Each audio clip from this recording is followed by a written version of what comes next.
Assalamualaikum warahmatullahi wabarakatuh. Selamat pagi menjelang siang buat sahabat-sahabatku yang suka nonton media sosial. Salam persahabatan, salam persaudaraan dari saya Ustadz A. Kamil Maulana kepada saudara-saudaraku dari Sabang sampai Merauke. Nih ada tips lumayan lah, mudah-mudahan ada manfaatnya. Apa sih tipsnya? Mungkin saudara-saudaraku pernah melihat keluarga atau saudara kita yang istilahnya sakit yang tak kunjung sembuh. Mungkin kita bingung, sudah lelah berusaha berupaya mencari kesembuhan atau apapun, tapi tidak membuahkan hasil. Dengan tip ini semoga berhasil. Yang namanya penyakit itu ada 3 unsur. Yang pertama, penyakit itu datangnya dari Allah Subhanahu wa taala sebagai cobaan hidup. Yang kedua, ada penyakit buatan manusia. Yang ketiga adalah penyakit ajab.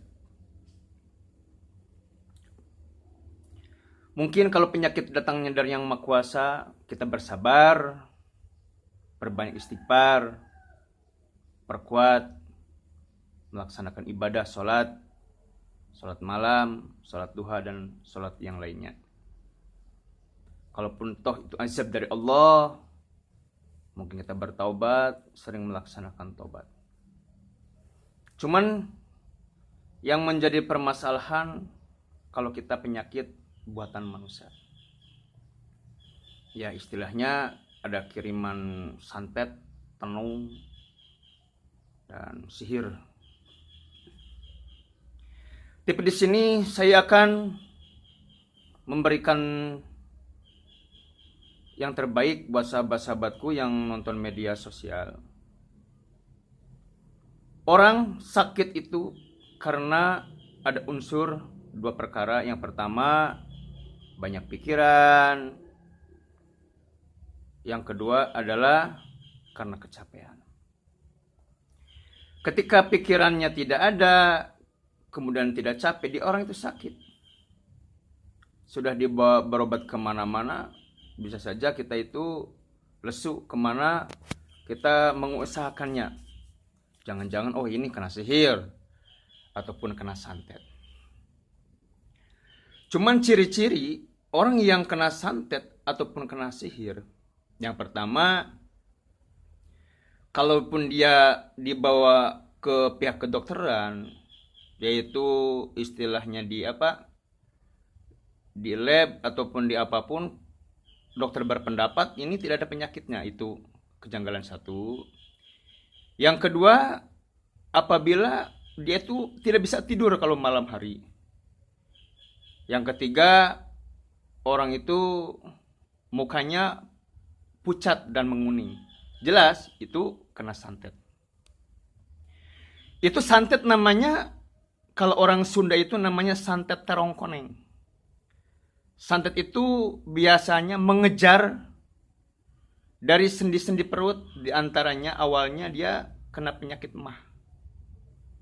Kemudian kepada lambung, akhirnya kadang-kadang perutnya membuncit. Sampai kedokteran pun angkat tangan. Nah itu jelas, itu kena santet dan kena sihir. Cara menanggulanginya, sahabat-sahabatku, dengan kejadian tersebut, yang pertama, orang sakit itu setiap hari itu ataupun 2 hari sekali dia harus dikerok kuncinya. Yang kedua, dia itu harus sering dijemur di tempat matahari dari mulai jam 9 pagi ke bawah, sambil badannya itu ditutup dengan kain yang tebal supaya dia itu keringatnya keluar sampai keringatnya sampai gatal-gatal. Itu proses penyembuhan. Yang kedua, pola makannya dia itu perbanyak memakan madu dan cincau. Mungkin kalau orang Sunda itu cuing ya, yaitu cincau. Itu perbanyak makan madu, tidak boleh memakan hal-hal yang keras-keras. Nah, selanjutnya dalam pola makannya tidak boleh memakan yang dilarang. Yang pertama, tidak boleh makan yang sifatnya berbau sambal. Yang kedua, tidak boleh makan jeruk. Yang ketiga, tidak boleh makan susu dan makan makanan yang asam. Itu dipantrang dengan kejadian tersebut. Ketika dia tidur itu tidak boleh di atas ranjang. Harus di bawah. Nah, harus di bawah. Nah, di dalam tidur itu harus disediakan makan makanan yang sifatnya ngemil, tapi makan makanan yang dikukus, seperti ketimun dikukus, waluh dikukus, itu sangat luar biasa. Perbanyak minum air yang hangat, air putih. Jadi minum tidak boleh kasih air yang lain, kecuali air putih aja. Nanti kasih yang manis-manis, tapi tidak boleh dikasih makan agar. Itu kuncinya. Di dalam rumah itu tidak boleh digelapkan kalau malam hari, harus istilahnya terang benderang. Itu caranya untuk penyembuhan orang yang seperti itu. Yang selanjutnya, kalau bisa orang yang sakit tersebut dipindahkan dulu ke saudara-saudara yang terdekat atau yang jauh, supaya bisa menghirup udara yang segar. Nah, itu cara penanggulannya. Cara untuk menghilangkan santet tersebut, sihir itu, saudara-saudaraku, kita jangan dulu lari ke orang pinter ataupun ke orang paranormal atau ke dukun. Kita hadapi dulu dengan keluarga yang sehat. Ya, diantaranya satu, di rumahnya itu harus banyak dibersih-bersih. Kalau ada ramadnya, kalau di Sunda itu ramad, dihilangkan. Rumahnya banyak dipel, banyak dibuka pintu-pintu jendelanya biar udaranya masuk. Dan sering yang namanya orang sakit itu, walaupun keadaannya lemah lesu, sering diajak jalan-jalan ataupun melangkah. Jangan sampai banyak tidur, ataupun tidak bisa tidur, ya diusahakanlah. Kalaupun istilahnya tidak bisa tidur, ditidurkan, mencari obat yang bisa bikin tenang tidur. Jadi obat yang untuk menghancurkan santet tersebut, sependapat tadi, tidak boleh datang ke orang pintar.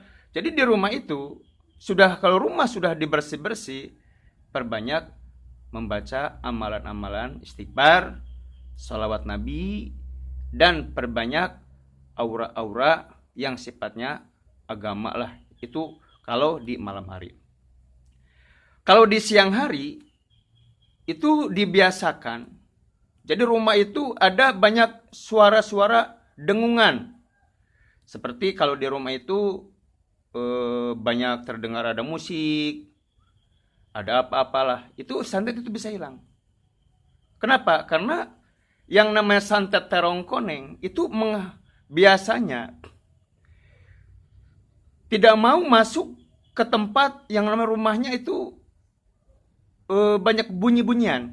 Jadi dia masuk ke tempat rumah yang sangat sepi. Itu awal mulanya. Jadi ketika orang yang sembuhnya itu istilahnya banyak di rumahnya yang berbunyi-bunyi seperti musik-musik, maka insya Allah santet itu tidak betah di rumah tersebut. Nah, ketika sudah normal, jadi orang yang sakit tersebut bawalah ke tempat yang asalnya dia tinggal. Jadi waktu tadi itu kalau orang Sunda itu titirah. Jadi istilahnya perbaikan diri ya. Kalau udah agak saat mendingan, kembali lagi kepada tempat. Itu aja pesan-kesan dari saya, saudara-saudaraku. Semoga ada manfaatnya. Ya istilahnya semoga sehat selalu, sehat walafiat ya. Jangan banyak pikiran, jangan banyak kecapean. Itulah kunci dari segala supaya kita tidak sakit dan tidak datangnya penyakit. Wallahul muwaffiq ila aqwamit thoriq. Wassalamualaikum warahmatullahi wabarakatuh.